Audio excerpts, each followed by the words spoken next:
right, everybody. Welcome to the appleboxpodcast. I'm Greta, back again. And today we are talking about a topic. What is it, Luke? Episode 4, superstitions. Yes, a superstition is any belief or practice that is considered irrational or supernatural. So it could be something magical, fear-related, something that you thought routine-wise, ritualistic behavior. Oh, yeah, that could be a superstition, huh? So we're going to get into all kinds of stuff, our personal stories. Yeah. I forget ritual is superstition. All this. Oh, I'm excited. Yeah? It's going to be fun. What's one of your superstitions? Well, I think one superstition I think what we can do is first talk about all the superstitions that are kind of out there and then address our own. Because personally, there's some weird ones out there that I have never heard of before that I think would be really interesting to talk about. So, well, the first superstition is to never say happy birthday too early.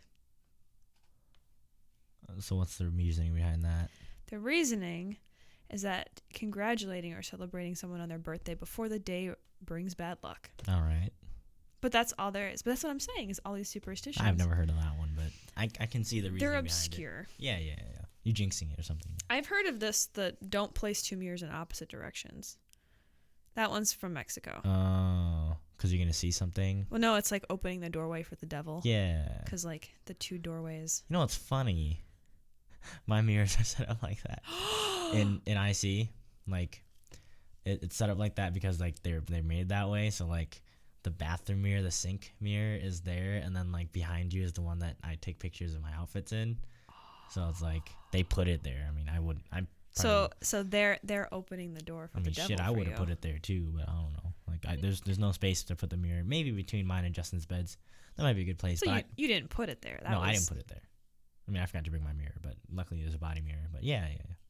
So they're opening the door for the devil. Yeah, maybe. I don't think Charlie and them have a body mirror in their room, actually. Yeah, I don't think they do. Interesting. Yeah. No, I can see that one. I bet there's something like that in Hmong culture too.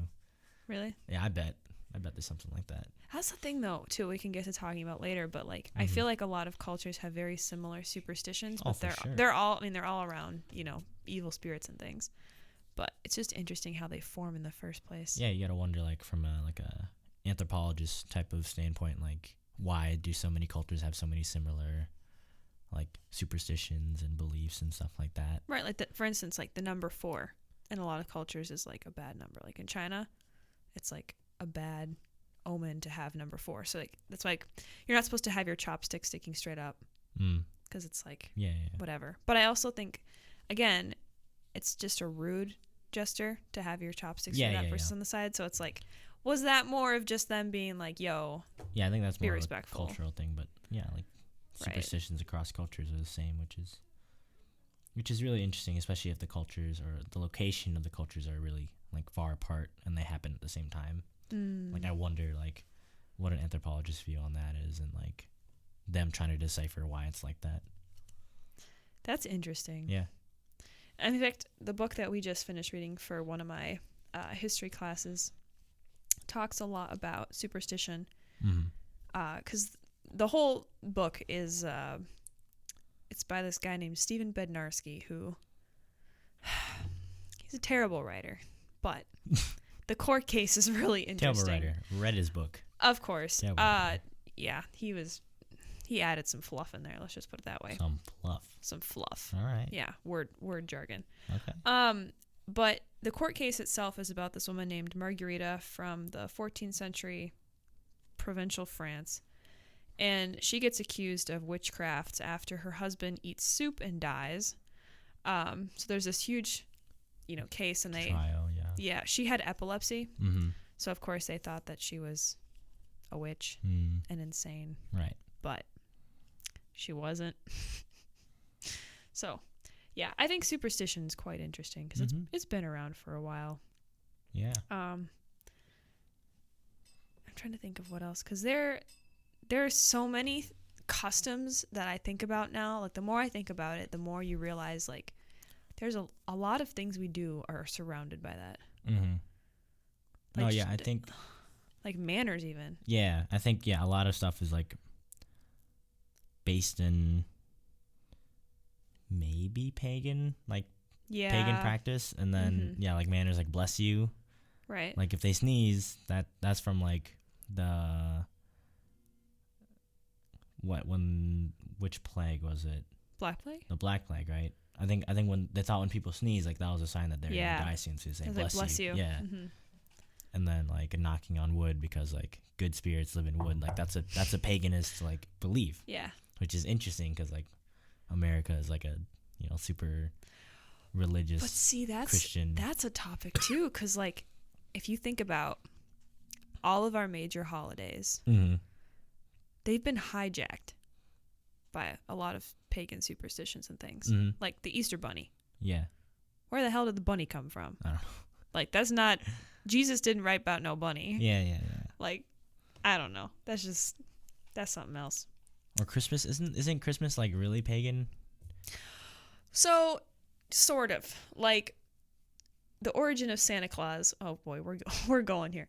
The origin of Santa Claus is definitely an interesting one because Saint Nicholas, who is Saint Nick, right. He would give coins to children in need during like the holiday season, and that's how that was. But the original Santa Claus that we know was actually created by Coca-Cola. Yeah. So that's a completely different thing. But Christmas trees were invented in Germany. I'm pretty sure. I don't remember correctly, but I'm pretty sure. Yeah, I'm pretty sure Santa is German. Sankt Nikolaus. I don't think he was, because there was the original Santa. I remember I did a research thing a while back. Let's see.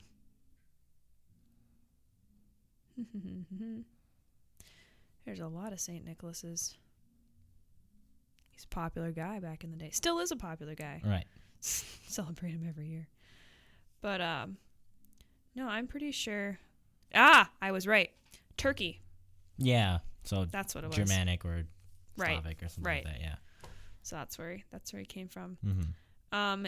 The story goes he saved his 3 poor sisters from being sold into slavery or prostitution by their father by providing them with a dowry so that they could be married. And then over the course of many years, Nicholas's popularity spread and became known as a protector of children and sailors. And then his feast day was celebrated on his anniversary of his death, which was December 6th, which is a lucky day. Which, interestingly, if you go to Mexico, they have like a special day for Santa Claus on December 6th. Yeah. So that's when they do most of their gift exchanges. It's like Christmas Day, like they might do that.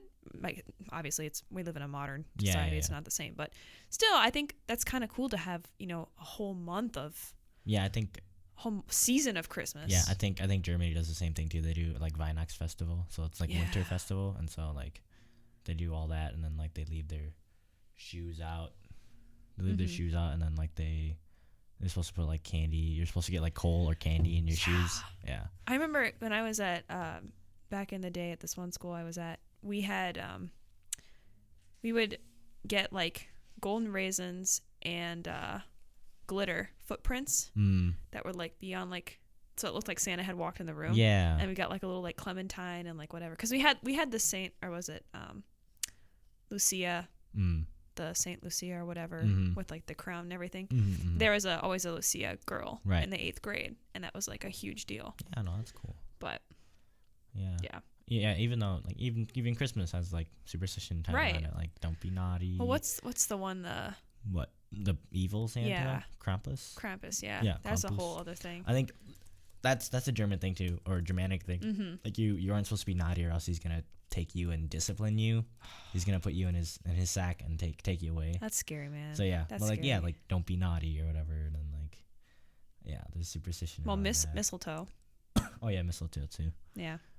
I guess. I don't know how true that is though. I think that's just a. Yeah. I mean, mistletoe. What's the bigger context? I only know like. It's a magical plant. Okay. But. Yeah. All right. Oh, there's like New Year's has a ton of superstitions. Speaking of magical plants, 4-leaf clover. I think What? you're gonna say weed. Marijuana. I was like, well. No, but like a 4-leaf clover, like. Yeah. Like isn't that just like a genetic variation? I don't know. Like what's so special about a 4-leaf clover? Like it's. Like I want to find one. Like that's on my bucket list. Like for my life, but isn't it just like a genetic variation? Like, so it just grows to have four petals. I don't know. I mean. But it means like really good luck because it's like one in whatever stat it is. Well, the stat is 1 in 10,000. Okay, 1 in 10,000. So that's kind of a lot. Okay, but But in terms of 4-leaf clovers, it's not. I don't know. I mean, I think it was started with St. Patrick because he was the one who used it like on the shamrock thing to teach about the Holy Trinity. That's why I don't know. Because it's the 4 and it's like a cross. Yeah. And nature. But I don't know. Yeah. Bad luck superstition. Oh, you're talking about New Year's. Well, I mean, we're just going down the seasons, I think, and that's probably the best way to approach it, actually. But I think New Year's ones are definitely interesting to look at because every culture's got a different thing. Yeah, so I'm wondering, like, what is like American or Caucasian culture have for New Year's? That's an interesting question because I mean, I was always raised with my mom grew up with sauerkraut and pork is like a New Year's thing. And like that was supposed to be, ominous of like good tidings and whatever. Symbolic. But then we always celebrated Chinese New Year a lot in our family. So we always had like, we would go to a very local place and we get like, homemade whatevers and we'd like go to events and stuff and celebrate that.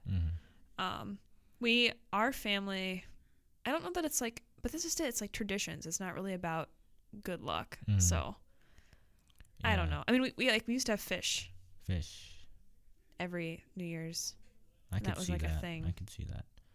For my family and Hmong culture, it was. We always do boiled eggs. Oh. I should ask what the meaning is, but there's probably significance behind boiled eggs. But then like it's also like egg New Year. I mean. Yeah. That makes sense. Yeah, symbolic of New Year or something. But I should ask the meaning. And then like there's we always turn on like all the lights in the house to like welcome in the new year. Like you're supposed to turn on all the lights and welcome in the new year to your house. Like that's a very Hmong practice too. Like letting good energy and spirits into your house, like good blessings in your house. That's a Hmong thing too, like a very Hmong thing. My mom has this. That brings it up too. But like leaving, for some reason, like leaving the front door because we have a screen, but leaving the front door open. It's harder in the wintertime, but in the summer or anytime, it's like leaving the front door open during the day and only closing it at night.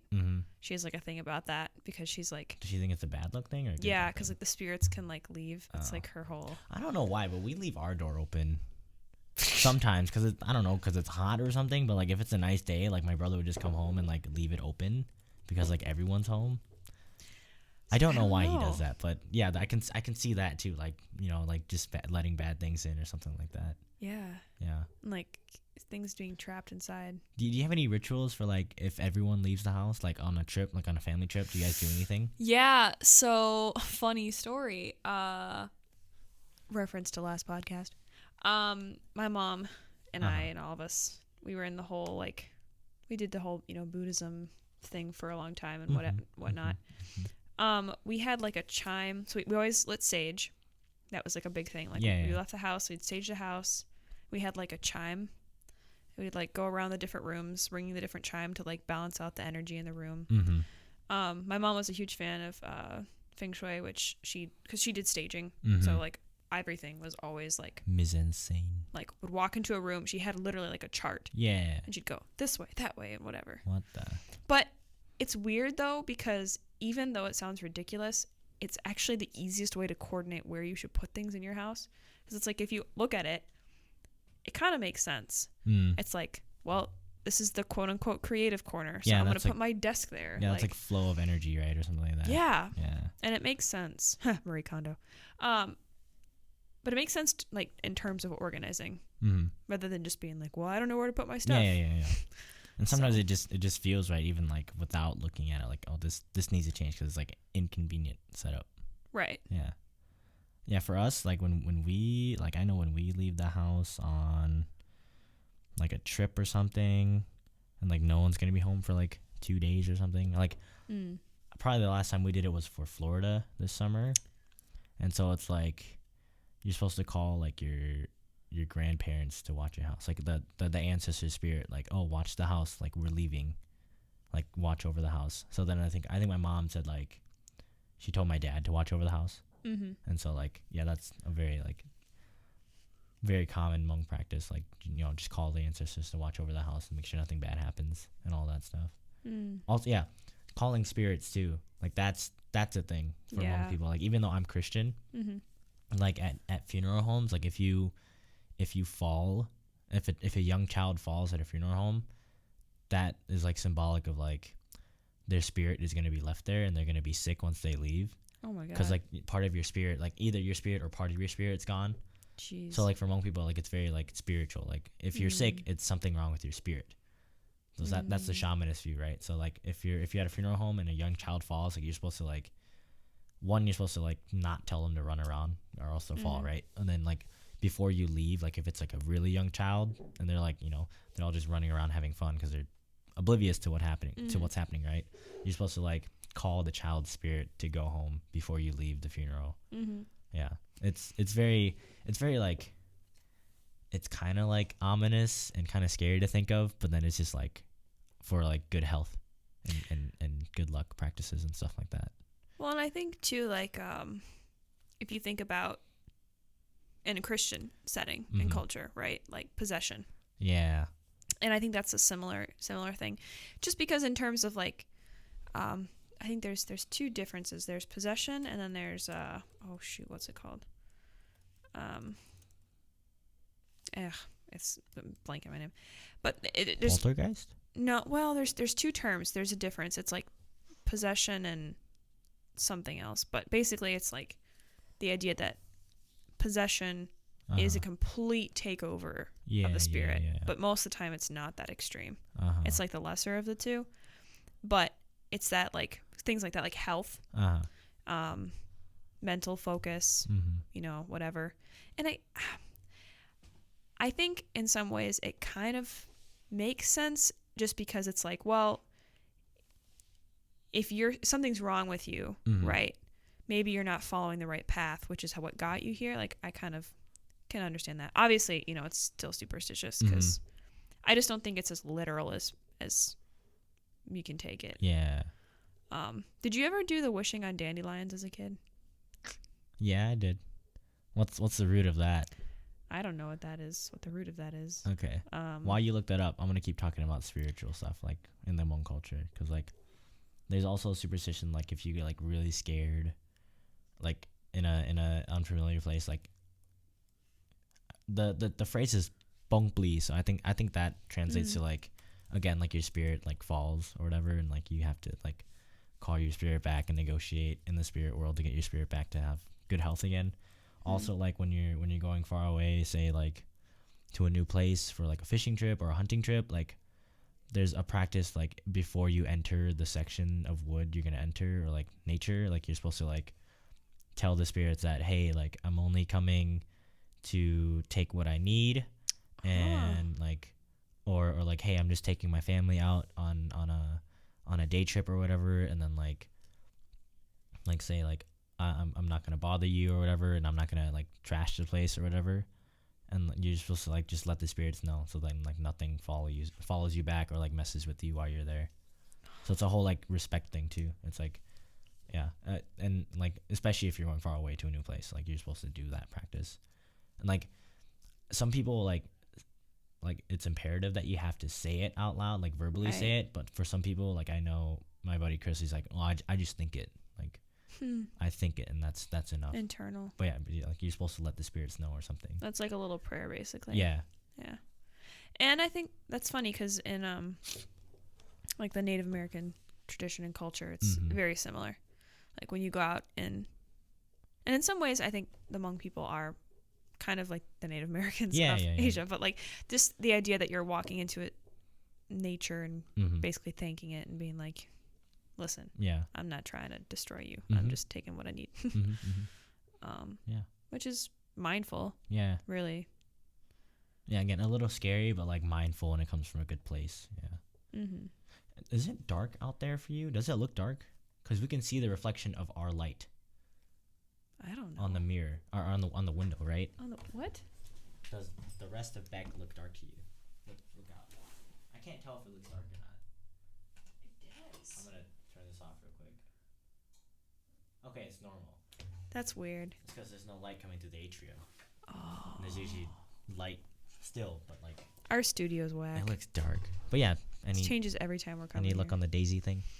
Not daisies. Although that's another thing though. Or dandelions. Dandelions, yeah, dandelions. Basically, it was just a Celtic tradition. Celtic. It's like if you're blowing seeds, it's like the seeds will go and spread to fairies who will pick up the seeds and grant you wishes. Oh. Which makes sense. Yeah, okay. It's kind of a cute thing. And it's like you're helping nature, I guess. You're spreading seed. Spread the dandelions we now use weed killer with, and jeez. Yeah. That's wonderful. What other superstitions? Did you ever do the flower picking? She loves me, she loves me not? Only for fun because I saw that on TV. Yeah. I didn't believe in any of that mish. Yeah. Those kind of superstitions are too far. Yeah. There's one that my friends on campus do. Like it's let me read your love fortune or whatever, and it's like a deck of cards. And it's like the King of Hearts like represents you, and the Queen of Hearts represents like the person that you want.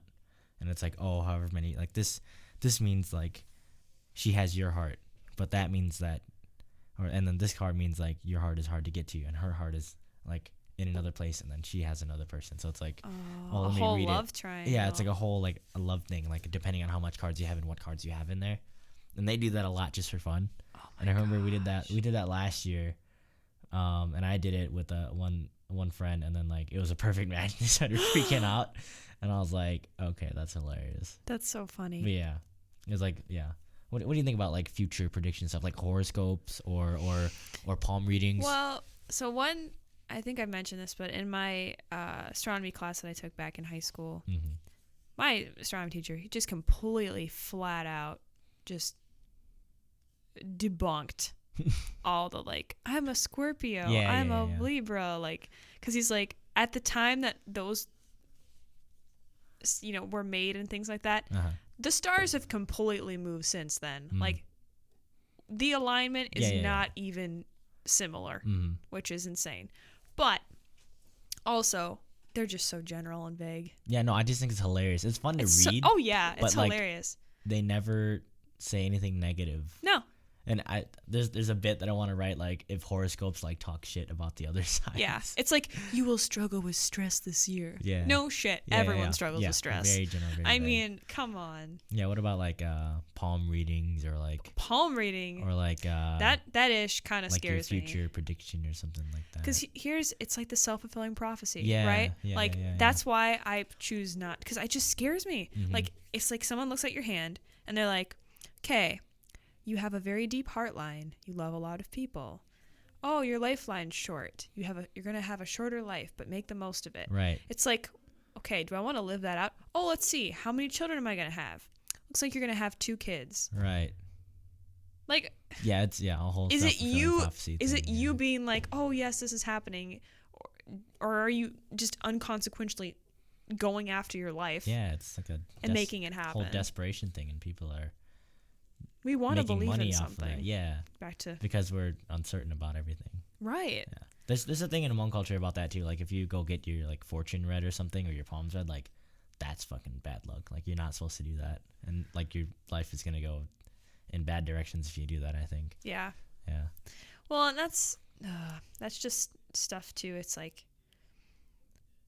I don't know why it just feels inherently wrong to me. Mm-hmm. Like, I don't know. Yeah. I'm trying to think, what other superstitions do? So I know there's ones that I probably do that I don't even realize. Oh, I set my alarm at odd numbers. Really? I don't know why. What the hell? I have a thing with even numbers. You have a thing with even numbers? Yeah.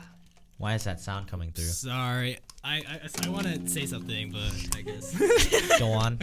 Okay, I'm kind of a mess here.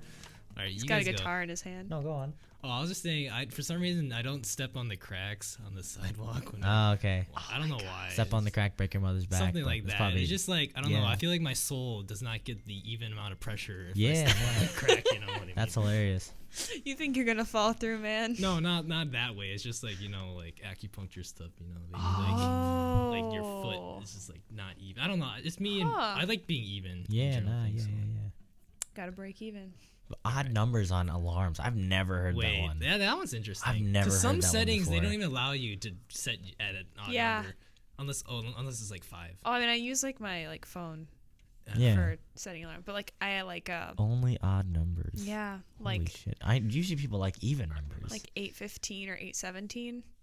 Oh man, I use 5s to set alarms. So. Well, see, there you go. But see, I refuse to use 2s and 4s. 2s and 4s, I just don't. I don't know why. I mean, 8:15 makes sense. Like 10, 15, or on the zeros or on the 5s, that makes sense for alarms. But 2s and 4s is weird. But you do 17 and 19. I don't do 19. But I do still, 17 and 13. But odd numbers, like that's. Yeah. I've never heard that before. I don't know why. It's like a feeling that I get with What like the numbers. heck?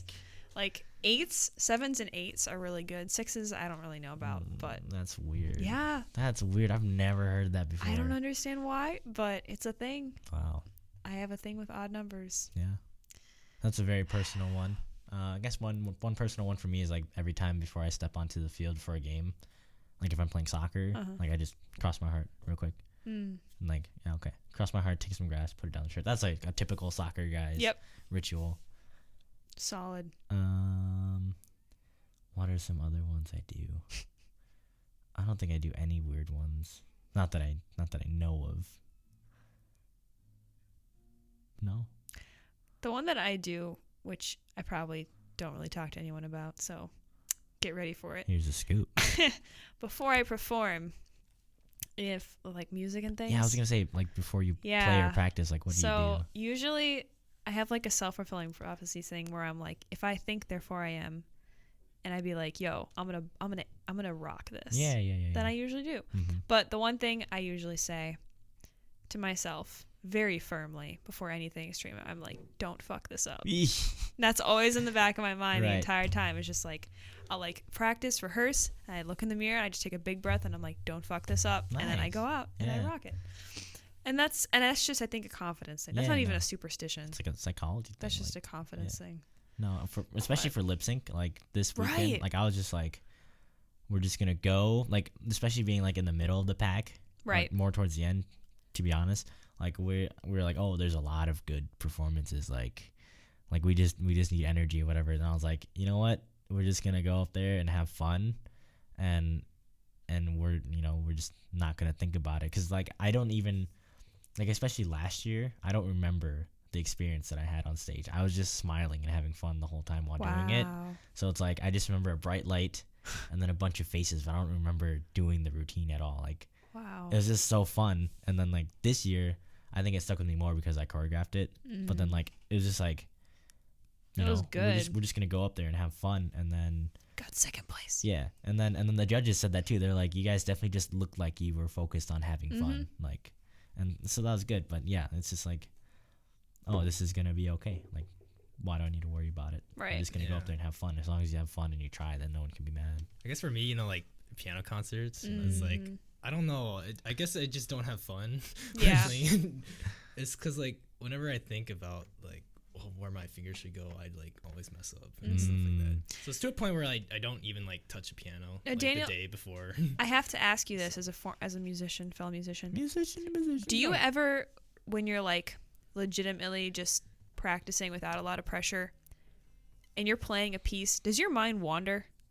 Oh, it's like, oh, this music is nice. Or no, it's like you don't even think about it. Like you'll be thinking about plans for next Friday or something. What the Maybe. Do you I ever don't get know. that? I just try not to think, and how hopefully my muscle memory does everything. That's what happens. Like I've noticed, especially like in orchestra pieces or even in like I don't concert know. pieces. I think it's something about classical music. It's just like it's Maybe. all prim and proper. Because I know I was in high school senior year. There's this prim and like proper. Broadway extravaganza thing where we do like a snippet of like a musical kind of similar to lip sync battle like that Luke had. Mm-hmm.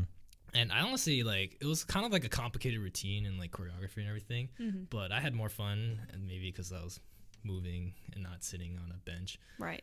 And like I didn't worry about it because I was just trying to just show off or I guess have fun.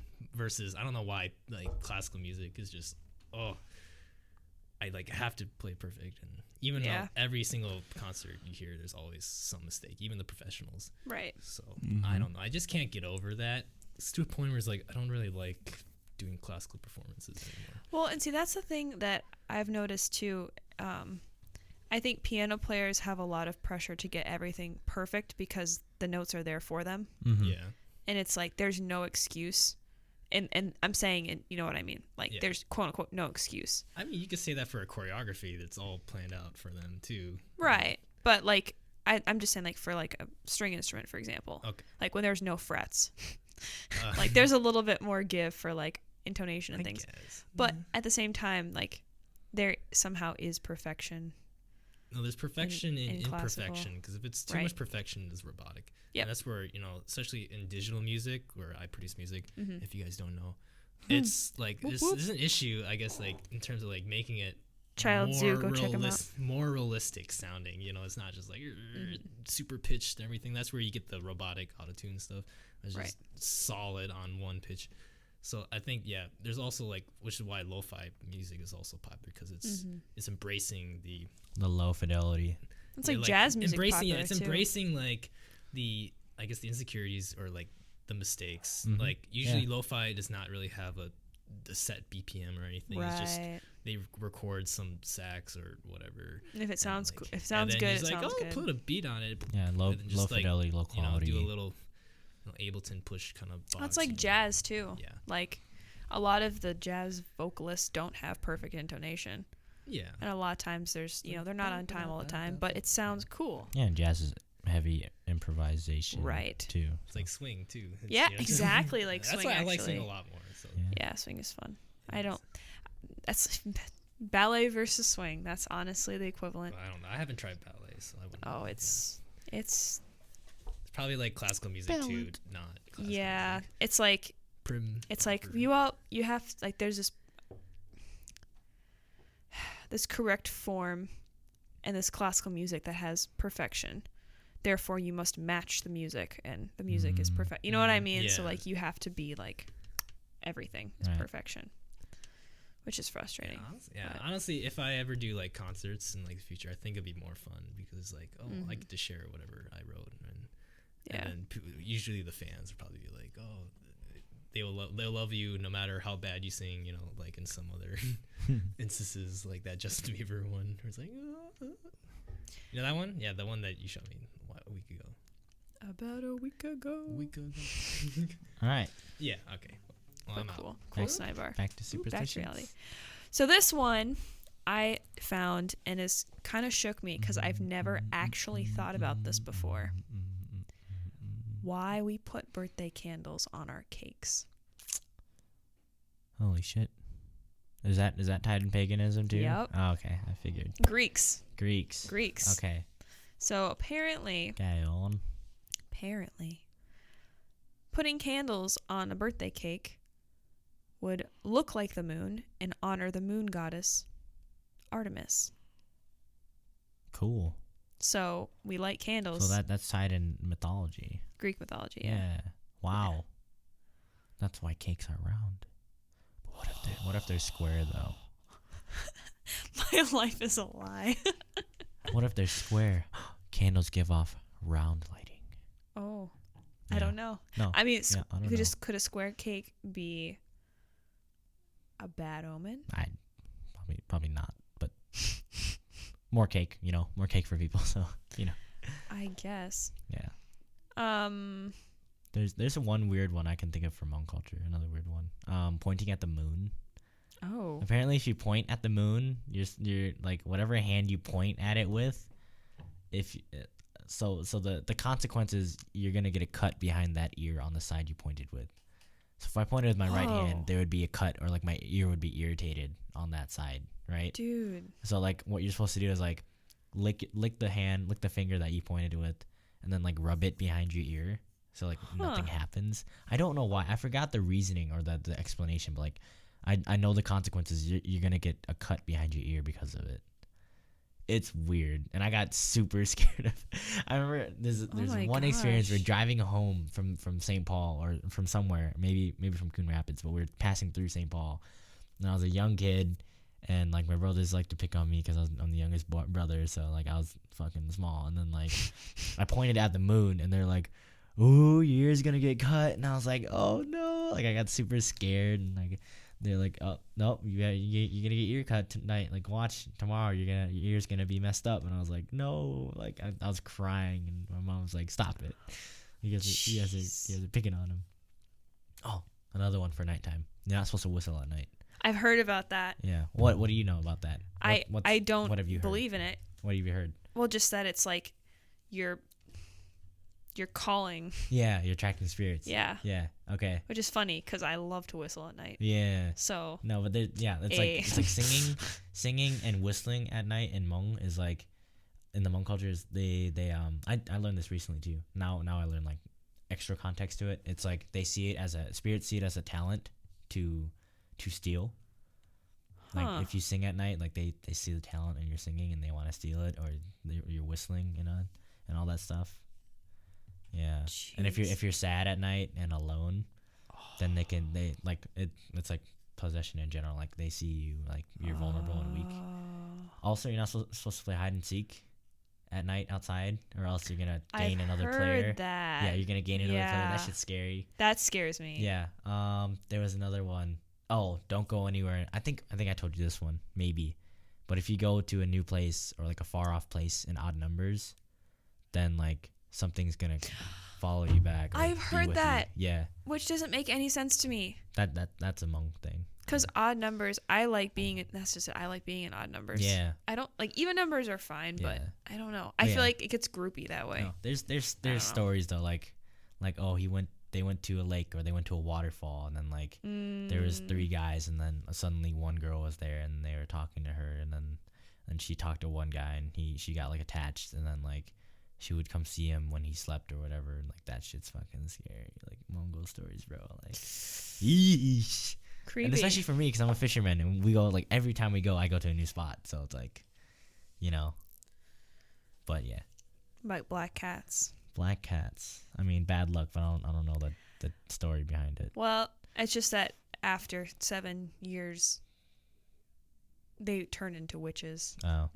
Or demons. That's the theory. But I had a black kitty in my household when I was a youngin', and she tried to attack me. Oh boy! So we had to get rid of her. I was eating, and she just looked at me, and just swiped me. It's on. Like almost got my face, just straight up out of nowhere, swiped my face. So she went bye-bye. But the second time I've ever had a really freaking weird interaction with a black cat was I was going on a walk. My normal routine, as every situation like this is normal, walking, I look over to my right, and there's broad daylight, just this black cat that's just sitting in this lawn. Yikes. Isolated, like it was just flat, and this cat's just sitting staring at me. Oh boy. And I was like, this is terrifying. So I like stopped, and I was just like, what the crap? And then the cat gets up when I'm following it and starts to walk away, and I'm like, okay, cool, he's going away. So then I keep walking and everything's fine, and then I notice the cat was following me. Oh, okay. And I'm like, okay, it's just a cat. But it did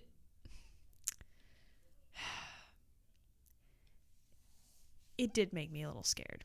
And to be fair, that's pretty creepy. Napoleon Bonaparte, hell, even Hitler was afraid of black cats. So I think it's legitimate. Yeah. I mean, how often do you just see a A random black cat? A random black cat just hanging out in a field, I don't staring know. at you with the eyes of death. I don't know. I don't know how often. I think, it's seeing black things in nature is scary because nothing is actually naturally black. Right. Yeah, I think in nature, like, nothing's actually black. Yeah. So, like, that's, kind of, weird and scary. Mm-hmm. But I mean, on the flip side, albino, like, in a lot of cultures, like, that's, like, coveted. Yeah. Like, white purity albino, like there's, like, if there are, like, albino black people, like, they were, Mm-hmm. like, coveted and perhaps Mm-hmm. killed for their luck and stuff like Yep. that. Yeah. Yep. I That's still remember going hearing on. about that. Yeah. So that's the crazy. thing. I mean, Messed up. have you ever seen any albino animals, like, in the wild? Yeah. Squirrels. Yeah. Tons of squirrels. I've only seen one albino squirrel. I saw an albino squirrel, an albino cat, Although an I feel albino like, fox. okay. Holy shenanigans. I've seen a lot of albino Yeah. animals in my life. But feel like that- I I'm feel in like nature a lot. That's so. always a good luck thing. Yeah, I guess. I wonder how rare albino fish are. Ooh, that's a good thing to look up. 'Cause I think, like, I'm a fisherman. I haven't seen anything weird, anything too weird. Also, opening umbrellas indoors. Ooh. Why is that a thing? I don't know. That's probably a pagan thing, too, to be honest. Really? Yeah. Let's see. Because I just... I know it's not an Asian thing. For sure not a monk thing, because we open umbrellas indoors for a wedding, part of a wedding ceremony. So, Oh. yeah. I don't know. I have no idea. I feel like I heard it once. Yeah. I heard the explanation once. My but- mom was a firm believer in that. Like, anytime we go outside, she'd be like, don't open it inside. I'm like, why? She'd be like, just don't. I'm like, oh, okay. But apparently it's like, you can have negative, I don't know, consequences. Which is very general. For umbrellas? Yeah. It's like, Origin of opening umbrellas inside. I don't know why. But,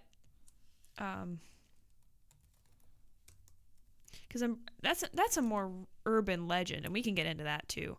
But From the days when umbrellas were used as protection from the sun, and opening one inside was an insult to the sun god. oh, the Egyptians. That's where that connects. Oh, That makes sense. okay. Well, if it's not sunny outside and it's raining, I can guarantee you're not going to be insulting anybody with the rain. Right. I don't know. That's a weird one. Yeah. Oh, okay. Well, the U.S. Department of Conservation Hatcheries says that albino catfish are produced as frequently as 1 in 20,000 fish. So that's just catfish. That's catfish. But I think I've seen an albino catfish before at like a aquarium or Yeah, like something. an albino turtle. I've seen that in an aquarium or something. Yeah. I've seen a lot of albino cats, though. Yeah. But they have a lot of health problems. Well, you can tell because red eyes, right? That's Red eyes, yeah. Because they're blind. Albino animals are mostly blind, right? Mostly blind, pink. They usually have a lot of kidney problems, too, Yeesh. which is sad. Yeah. Just because of the lack of melanin. Mm. So liver, Yeah. kidneys, all that gets affected, which is so sad. And like even in adult humans too, it's a similar thing. Yeah. Which is crazy. Have you ever heard of Mothman? Yes. Okay, can you explain? He only shows up right before like catastrophe or like big events. So I remember when 35W collapsed, there was like reported sightings of Mothman on the bridge or something, and then like it's usually like closely follows like the terrible event. So he's like a bringer of, or like a warning for bad omens or bad bad luck. That's an interesting one. Do I believe in him? Maybe. I know your friend does. My friend, she will talk for hours about Mothman. Yeah, I remember you telling me this last year. I think it's a very interesting idea. Yeah, no. It's very similar to The Simpsons. The Simpsons. Oh yeah, they predict everything. Mm-hmm. Yeah. Yeah. Did you know that they recently came out and said that there's a Well, that's just it too. It's like, I don't know, is it correlation or is it just I don't whatever? know. But they recently came out and said what? Well, they said that there's a scene from The Simpsons that looks like Greta Thunberg or whatever. Thunberg. Because she's like yelling at everybody about like the environment or something. Damn, I'll have to watch that. It's kind of sketchy. Yeah, that's crazy. Yeah, so everyone should watch The Simpsons. Yeah. Honestly. And funny enough, there was a So we're just gonna transition into Hollywood talk for a second, but trust me here. Mm-hmm. So the director of Coraline, Mm-hmm. he works for Leica Studios. He also directed quite a few episodes. In fact, wait, hold up. He might have actually.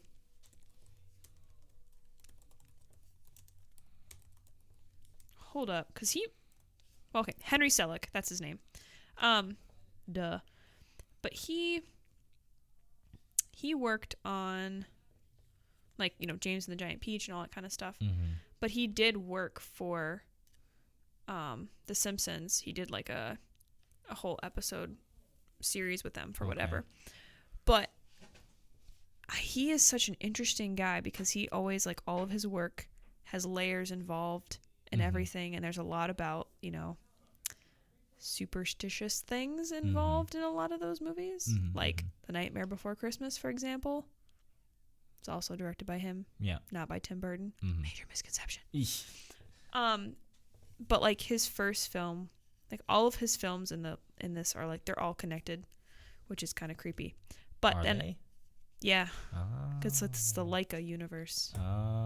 Which is like involved. I didn't know that. Yeah, it's kind of but he went to Rutgers as well, which is kind of that's where my dad went. Huh, nice. Funny. But anyway, Simpsons. Y'all should just watch it. Like, I know everyone, complains about it, but it's crazy the similarities. And like, was never a Simpsons person because I was just I always thought of it kind of like South Park. Like, I was just like, this is just wasting my brain cells. Well, I think we were too young too, The Simpsons. Yeah. But like now I'm realizing, I'm like, oh crap, like there's a lot of funny similarities in this. Yeah. So I watch a lot of clips and stuff, but yeah, Henry Selick's quite the guy. If you ever watch any of his films, I'm sure you have, obviously. Right. Yeah. Yeah, he's interesting, and he's only made, let's see, 1, 2, 3, 4. He's only made like 8 films, which is on par with Tarantino. I mean, not Tarantino. He's only making 10 films, so. Yeah. But see, I think that's a testament to craft. Yeah. In my opinion. It's like you have people like Ron Clements who just pumps out Disney movies like no tomorrow. Hercules. Yeah. Ugh. Any other superstitions? Yes, there are many. Horseshoes. What was that ever a thing? Good luck. Yeah, I was gonna say aren't horseshoes good luck? Or like, the one I never understood, and this one just makes no practical sense. But if a bird shits on your head, it's good luck. Yeah. Yeah, I don't know. I don't know what that one is. There's one animal one for Hmong people. Animal. Ooh. It's like there's like don't go near this body of water. Don't go swim in this body of water because it has dragons in it. And they'll like steal you or steal your spirit. Yeah, I don't know. I think for Hmong people there's an aversion to water because of the Mekong River. Like they had to cross it, and a lot of them didn't know how to swim. So I don't know, but like it's like like don't go near this body of water, or this body of water has dragons in it. Like that's they're gonna steal your spirit or whatever. That's so interesting. Yeah. Because if you look at like superstitions in general, the origin of superstitions is really interesting. Is like just understanding how it forms and things. And I think a lot of it's just a natural, repetitious behavior that forms over time. Like Skinner, for example, he noticed that the pigeons when he was studying, looking at different types of enforcement on a schedule, he noticed that like the pigeons, after certain times of like receiving food, they would rotate their heads in a certain way before they had the food, to like think that if they rotated their head they would get the food. Yeah. So it's just like those kind of patterns. Or like I guess people with certain experiences are be more fearful of snakes. Yeah. Versus, you know what I mean? Just like but one thing too is that like I remember there was a study I looked at back in the day in high school that was talking about how people in other parts of the world tend to have more naturalistic fears or superstitions. Yeah. And like the United States is more magical, like Well, that religious makes and sense. things. Naturalistic as in... Well, like water, storms. Uh-huh. But that's just a class.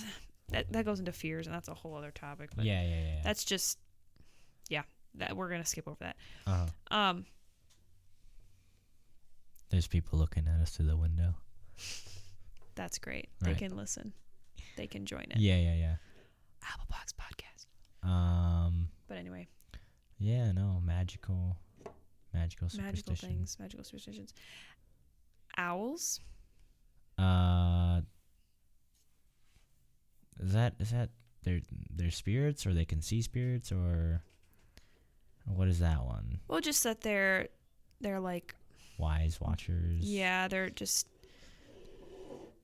someone in your family will die if Really? you see an owl, because it's like the owl is basically the devil incarnate, like the bringer of messengers. It's a message from the devil, because there's a pagan goddess who is an owl. Well, and Harry Potter's got something coming to him then. Okay, Just kidding. we can talk about that too. Yeah. But Harry Potter's got a lot of superstitious stuff. Because here's the thing, I like grew up on that, so like I didn't think about it at all. Yeah. But the older I get and the more I reread it, I'm looking at all this stuff and I'm like, whoa, Yeah. there's a lot of stuff in here that I did not pick up on. Yeah. Ugh. Any superstitions with spirits? Because I know for monk people, like if you look through your legs, like if you bend over and look through Never your heard of legs, that you're one. supposed to, you can see spirits. Like, and I think in Asian culture too. Like, I think for monk people, it's the same, but like you have to like poke a hole through a leaf and then look through your legs, and you're supposed to be able to see spirits. Whoa. But I know like across Asian culture, like looking through your legs is like one way of like seeing spirits, because like everything is upside down and all that stuff.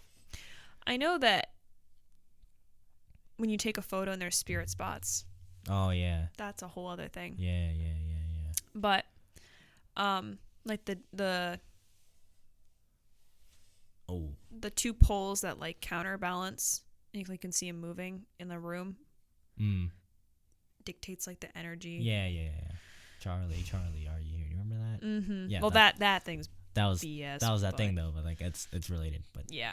No, have you ever heard of like I had a friend, and his grandpa died, and then like some like native person, or like some person told him like, oh, like your grandpa like is like whenever you see an eagle or a bald eagle, like that's your grandpa. Or like there's a few YouTubers that I watch, like Gio Antoinette and them, like the Just Kidding Films people, like her father died, and then like one thing like he always had or whatever, like is symbolic of him, was quarters. And like as soon as her father passed, like quarters started popping up like everywhere. And so like I don't know if it's just like the Barbra Streisand effect. Is that what it is? Like once you hear something or see something and you start thinking about it, you see it more and more and more and more. Yeah. I don't know if it's that, but like that's a superstition too. Like for me, I like there's a lot of butterflies on campus, but it's like that's weird. Like every time I see a butterfly, like, does that mean something? Nah. Well, yeah, there's a lot of butterflies on campus. Like won't see them anymore because it's cold. But like, Oh, it's like when you get a new car, you start seeing the car everywhere. yeah. Oh, cars.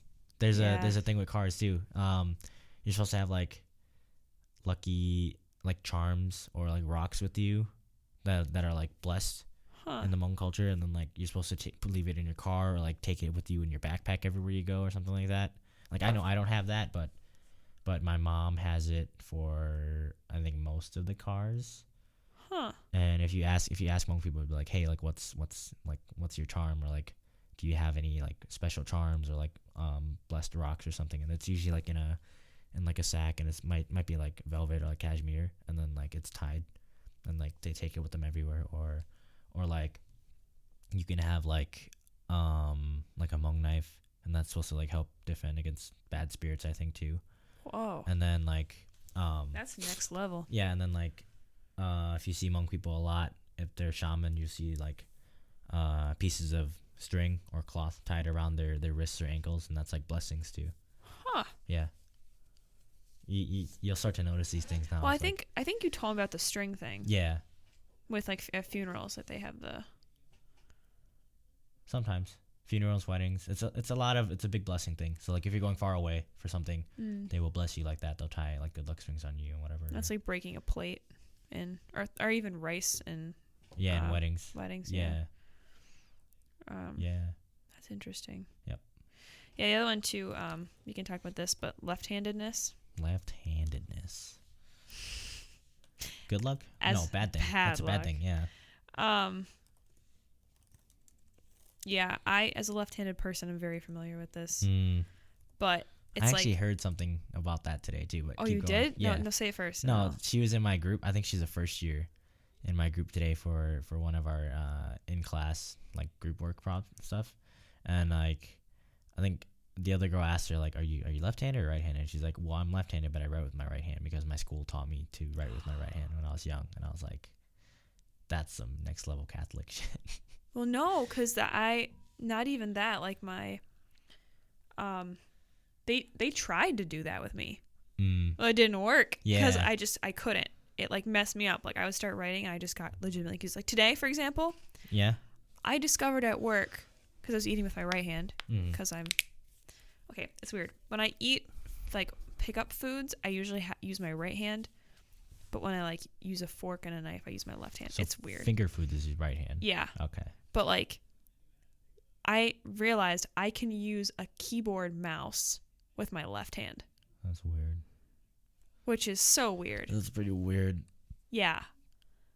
But, like, the more I've thought about it, like, just, okay, any of you left-handed people out there, you can obtain a left-handed scholarship if you apply to Left-Handed Persons Association. I'm serious. It's a thing. You told me this, yeah.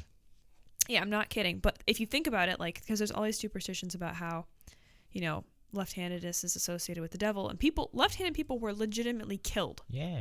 Back in the day for some reason. I remember hearing something like some presidents, like a good amount of presidents were left-handed too. So it's like Obama was left-handed. It's intelligence and stuff too. Yeah. Because the theory is that you're using the right side of your brain, which is, you know, creativity, intuition, all that kind of stuff. You're accessing that easier than someone with a right hand who is more analytical and, I don't know, very defined thought. Yeah. But it's funny too, though, because, like, you know, like every superstition, there's a little bit of truth, but like a little bit of truth. The whole world is made for right-hand people. Like doors. That's right. Yeah. Notebooks. Scissors. Tables. Computers. How is it opening water bottles for you? Or opening caps? Struggle. With your left hand? For the longest time, I had to ask my mom or someone else to open jars because I couldn't figure out the direction. Right. And then I remember I'd be like, righty-tighty, lefty-loosey. Yeah. And I have to say that every single time. Even streets, in a weird way, is meant for right-handed people. Cars, like, if you think about, like, where the shift is, where the light, it's all meant for right-handed people. Yeah. But that being said, I mean, there are things too, like, I mean, there are some advantages. Like, I feel more ambidextrous, but it does suck trying to take a test in class because I've gotten used to it, but it's uncomfortable. Bumping into people. Well, and even taking notes, like my arm gets so tired because I'm like holding my arm up. Yeah, so you don't rub across the page. No. Yeah. Well, or because I'm left-handed, like if I'm writing, instead of the writing going this way, wherever I freshly write, my hand just drags right across. Yeah. So like there's no opportunity to like let it dry. You have to like go like awkwardly. So there's a lot of practical reasons to make sure your kid is right-handed. Because trust me, you're going to have an easier time in life. Which is sad. Yeah. Which is sad. Very sad. But left-handedness also in indigenous cultures and things, what do you call it? Indigenous cultures. Oh, wiping their bums. Oh, yeah. With their left hand. Yeah, you're not supposed to hand people stuff with your left hand because you're supposed to, like, shake hands with people. Or you wipe your butt with your left hand, so it's like you're not supposed to hand people things or, like, eat with your left hand because you wipe your butt with that hand or something like that. Well, yeah, don't do that. Go to India.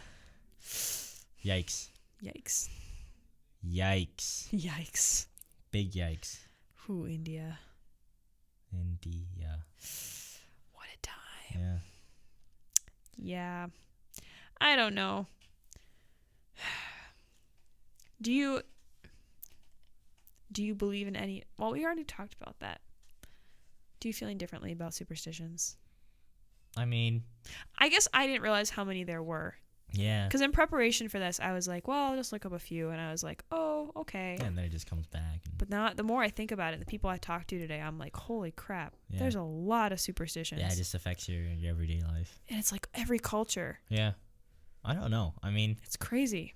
I don't let it dictate me, but it's just like something so far back on the back burner that would just pop up like that. Yeah. It's like, why? Why does that bug me? It's because it's ingrained. Well, that, and then there's also the idea, like, what if I don't do it? Yeah. Like, what could happen?